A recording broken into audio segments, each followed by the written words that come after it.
Muy buenas compañeros y maestras.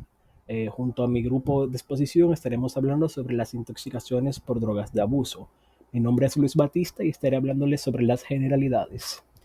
Iniciando con las generalidades, tenemos lo que sería la definición. Tenemos que esta definición no es más que un conjunto de manifestaciones clínicas y psicológicas producidas por el consumo excesivo de sustancias que alteran el sistema nervioso central, que pueden generar dependencia y tolerancia en muchos casos. Estas sustancias se usan con fines recreativos, también se puede usar para rituales o para evasión emocional, pero su abuso representa lo que sería un grave problema para la salud pública. Continuando entonces con esta, tenemos una breve historia de la misma. Tenemos que desde la antigüedad el ser humano ha utilizado diversas plantas y compuestos naturales para modificar su conciencia.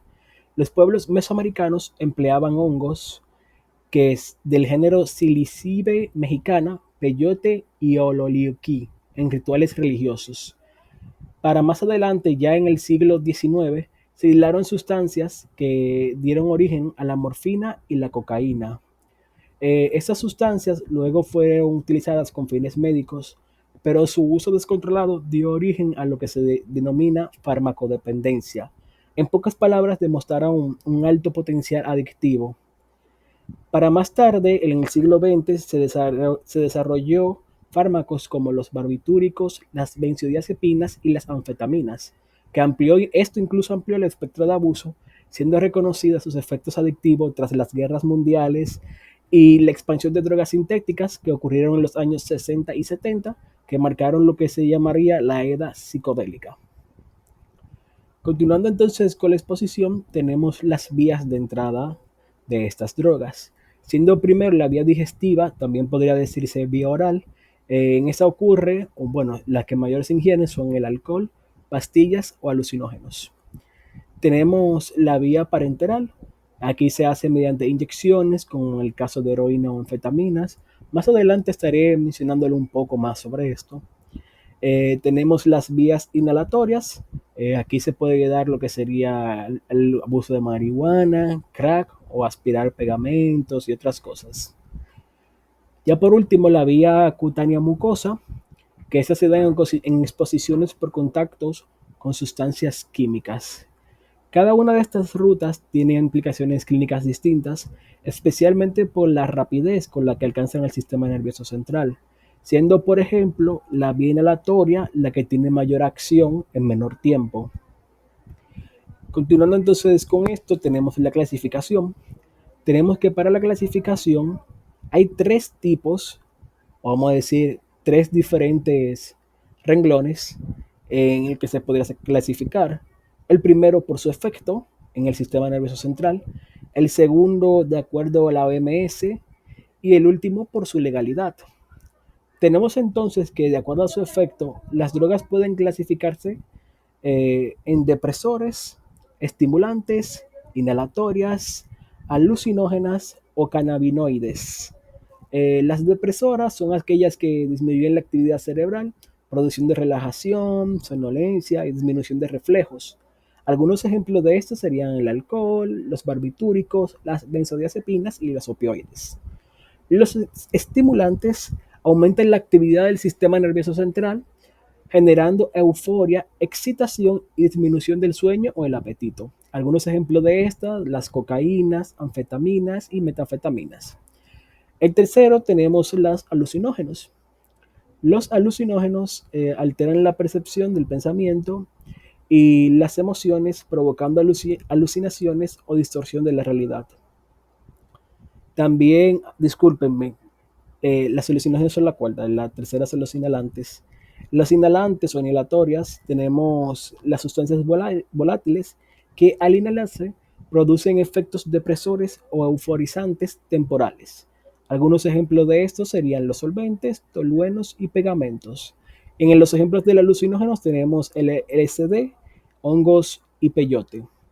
Ya para finalizar con esta primera parte, de acuerdo al efecto, están los cannabinoides que producen efectos mixtos de relajación, alteraciones de la percepción y del tiempo y euforia leve.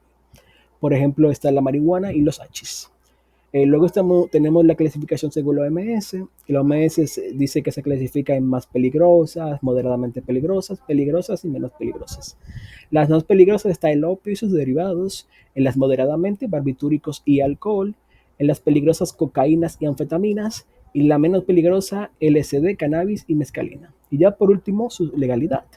Están las lícitas, ilícitas y de prescripción médica, que creo que todos entendemos a qué hace alusión cada una de estas. En las ilícitas, por ejemplo, el alcohol y el tabaco, en las ilícitas la cocaína y la heroína, y en prescripción médica aquellas que el médico ponga. Hasta aquí mi parte, la dejo con mi compañero. Buenas, mi nombre es Datner Jiménez Pichardo y les estaré hablando sobre lo que es la cocaína, cuyo nombre genérico es el benzoil metilegonina. Es un estimulante del sistema nervioso central que proviene de la hoja de la coca. Se presenta como un polvo blanco y tiene varias formas, ya sea pasta de coca o bazuco, crack y cocaína callejera, aunque puede usarse de manera médica como un anestésico local, que es un vasoconstructor. Su consumo es creativo, produce graves efectos en el organismo. Okay. La cocaína genera dependencia psicológica, no física, y es consumida ya sea inhalada, inyectada o fumada. Los efectos que traen estos incluyen lo que es la euforia, aumento de energía, presión arterial y frecuencia cardíaca, pero también alucinaciones, paranoia, arritmia, convulsiones, accidentes cerebrovasculares y muerte súbita. Su uso prolongado puede causar, ya como anteriormente lo había dicho, una dependencia psicológica, trastornos mentales, como ya anteriormente le había dicho, paranoia y delirio, alteraciones sexuales y reproductivas, o sea, produce lo que es infertilidad y también produce riesgo de malformaciones fetales. Las anfetaminas son otro tipo de estimulantes similar a la cocaína, usado inicialmente con fines médicos, pero con alto poder adictivo. Provoca hipertensión, ansiedad, hiperactividad, psicosis. En casos graves puede causar fallas renales, convulsiones y colapso. Aquí tenemos una leve comparación de lo que son las cocaínas y las anfetaminas. Tenemos que en la cocaína vamos a presentar una hiperactividad, taquicardia, psicosis, mientras que en las anfetaminas tendremos una hipertermia, fallo renal, convulsiones y muerte. Ya tendremos los alucinógenos como el LSD, el PSP y hongos. O solventes alteran la percepción y causan delirios, distorsiones visuales, euforia y en algunos casos coma o arritmias fatales. En todos los casos, los medicamentos se centran en controlar la temperatura corporal, tratar las convulsiones o crisis. Es vital la atención médica inmediata y el manejo psicológico para evitar recaídas. Muchas gracias. Les dejaré con mi compañera. Mi nombre es Johanna y yo voy a estar hablando acerca de lo que es la marihuana. La marihuana se obtiene de las flores y hojas jóvenes de una planta que se conoce como cannabis sativa. Esta planta va a producir una resina natural que va a contener alrededor de 400 sustancias químicas, pero la más importante será el tetrahidrocannabinol, que también se conoce como THC, y es el componente que produce los efectos psicoactivos en la persona, es decir, los cambios de ánimo, la percepción y en el comportamiento. Dependiendo de cómo ésta se prepare, su potencia o su concentración puede variar. Por ejemplo, la marihuana común va a tener menos concentración que el hashish, que va a ser la resina pura de la planta y esta puede ser 10 o 5 veces más fuerte que la marihuana común. El aceite de hashish, que es la forma líquida concentrada, esta puede llegar a tener hasta un 40% de THC. En el mundo occidental, la marihuana suele fumarse y se suelen comparar sus efectos con los del alcohol, que actúa como un sedante o como un relajante. Sin embargo, su uso frecuente puede generar tolerancia y sus efectos puede generar tolerancia, lo que significa que una persona va a necesitar cada vez mayor cantidad de, de marihuana para sentir los mismos efectos. Entre los efectos más comunes vamos a tener lo que son taquicardia, hipotensión, enrojecimiento de los ojos, temblores, problemas respiratorios que puede derivar en bronquitis o asma. También cuando se consumen dosis altas, esta puede causar alucinaciones y alteraciones en la percepción del tiempo, el sonido y el tacto. Algunas personas la usan con fines medicinales, pero su uso puede afectar lo que es la memoria, la coordinación y también la capacidad de concentración. Los depresores del sistema nervioso central. Estos son sustancias que reducen la actividad del cerebro, generando así efectos como es la relajación, somnolencia, analgesia. Y dentro de este grupo vamos a encontrar lo que son los opioides, que son las sustancias que derivan del opio. Esta sustancia va a ser extraída de la planta amapola. Estos se van a utilizar en medicina por sus efectos analgésicos y sedantes, especialmente en casos de dolor intenso.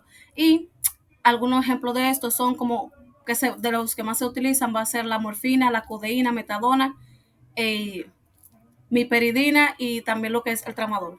Sin embargo, cuando estos se usan sin control, puede causar graves consecuencias. Entre sus efectos secundarios se va a encontrar lo que es la depresión respiratoria, el estreñimiento, la baja presión arterial, la pupila contraída y también la disminución del deseo sexual. En dosis altas, esto puede causar coma, paro respiratorio, siendo la principal causa de muerte por sobredosis. Existen derivados muy potentes como es el fentanil, que puede ser 2000 veces más fuerte que la morfina y por eso va a representar un alto riesgo de sobredosis incluso en cantidades mínimas. La heroína, que es uno de los opioides más conocidos y también peligroso, fue sintetizada por primera vez en 1874 a partir de la morfina y en sus inicios se utilizó como analgésico, pero pronto se descubrió su alto potencial adictivo y por eso fue prohibida. Normalmente esta se consume por vía nasal o inyección y sus efectos duran alrededor de 5 horas. Esta puede producir una sensación de euforia y también de placer intenso, pero también puede ser una causa rápida de dependencia física y psicológica. La sobredosis de heroína se ha convertido en una de las principales causas de muerte en adultos jóvenes, especialmente cuando estas se mezclan con alcohol o con benzodiazepinas. Además, muchas veces estas suelen ser adulteradas con otras sustancias tóxicas como es la escopolamina, lo que puede provocar síntomas graves.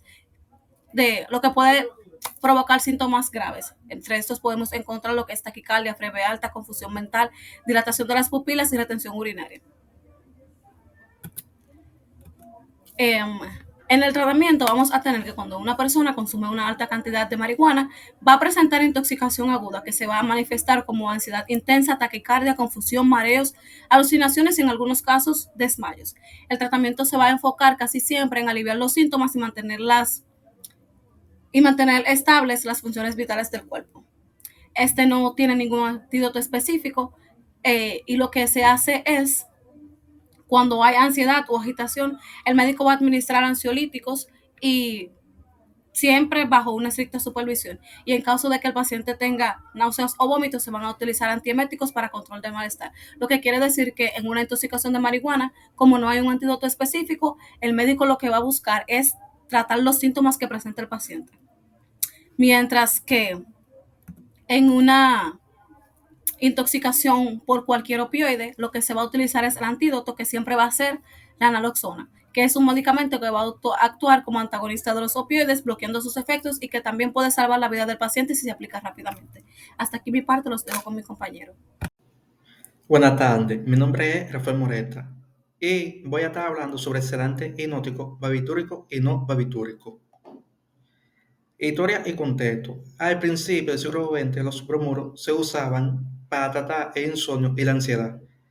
pero fueron reemplazados por los barbitúricos tras el descubrimiento de ácido barbitúrico y la aparición de Veronal en 1903.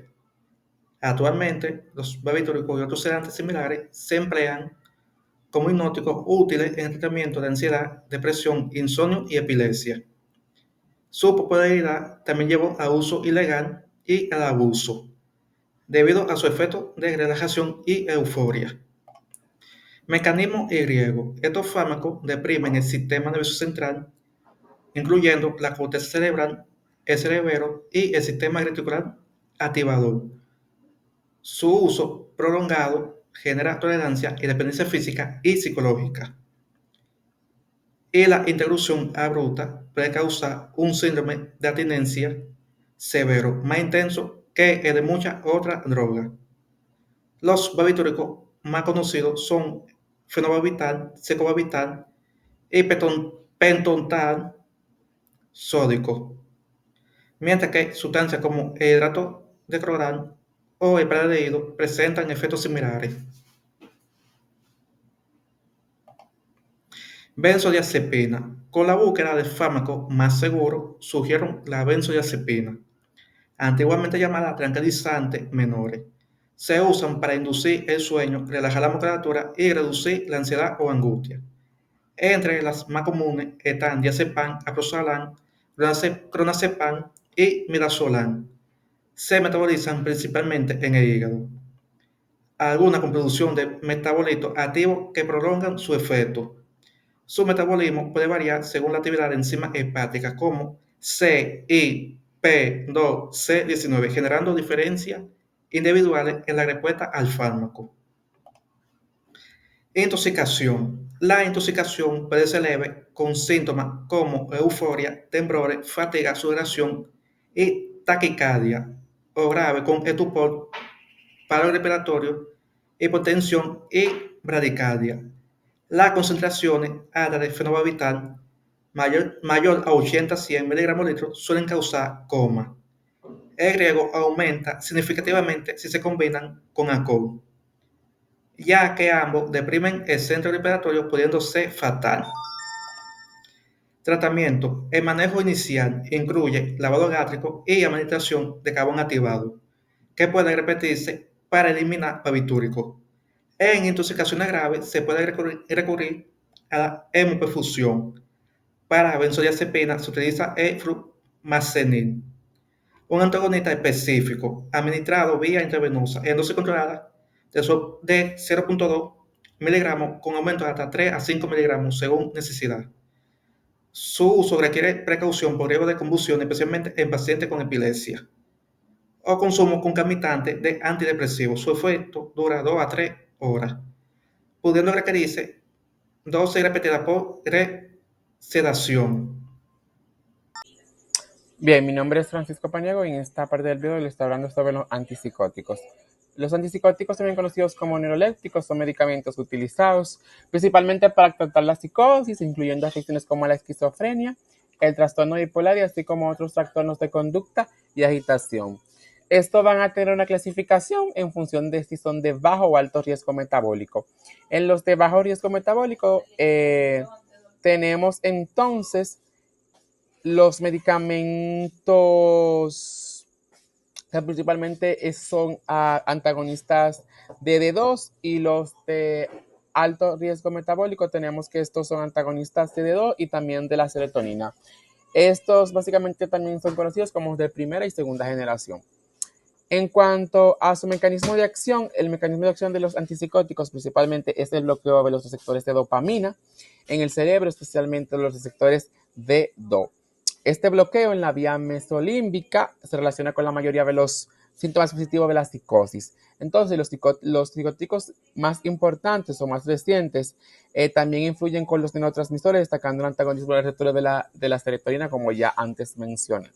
Sus usos terapéuticos tenemos la esquizofrenia en tratamientos de los síntomas positivos, como son los delirios y las alucinaciones. En el caso de los atípicos, mejoría de los síntomas negativos, como es la apatía y el aislamiento, y también en lo que son los síntomas cognitivos, en el trastorno bipolar, en el tratamiento y prevención de episodios maníacos y en algunos casos depresivos, agitación psicomotriz y ciertas alteraciones conductuales. Estos presentan importantes efectos secundarios, que esto es lo que más nos importa aquí. Entonces, tenemos que los típicos o de primera generación y los atípicos de segunda generación. En cuanto a sus efectos, tenemos que estos presentan efectos extrapiramidales como son rigidez muscular, temblor, inquietud, distonía, hiperprolactinemia, un aumento de la prolactina y sedación. Y en efectos secundarios más graves tenemos disinexia tardía, movimientos involuntarios a menos irreversibles, síndrome neuroléptico maligno, raro y potencialmente mortal. Los atípicos síndrome metabólico, aumento de peso, hiperglicemia, diabetes tipo 2, dislipidemia, sedación, mareo y hipotensión ortostática. Y entre los efectos secundarios más graves tenemos una prolongación del intervalo QT, riesgo de arritmias y riesgo de granulocitosis y disminución grave de los glóbulos blancos. Y van a tener en cuenta cuáles son los efectos secundarios que presentan este tipo de medicamentos para nosotros reconocer cuando hay una intoxicación del mismo.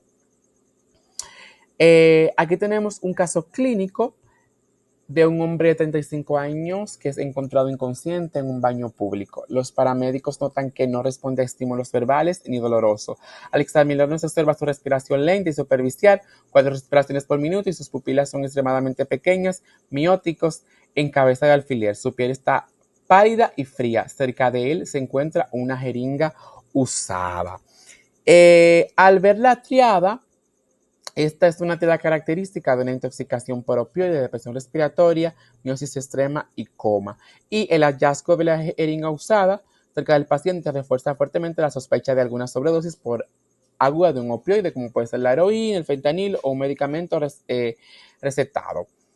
El uso, el manejo, primero tener en cuenta el manejo en este tipo de paciente. ¿Qué tenemos? Entonces, las prioridades de la reanimación, el ABC, vigilar la vía aérea, llamar a emergencia, obviamente, inmediatamente, asegurar la permeabilidad de la vía aérea mediante la elevación mentón y mandibular, iniciar la ventilación de rescate en el caso que el paciente lo necesite y vigilar la circulación, monitorar el ritmo y la frecuencia cardíaca.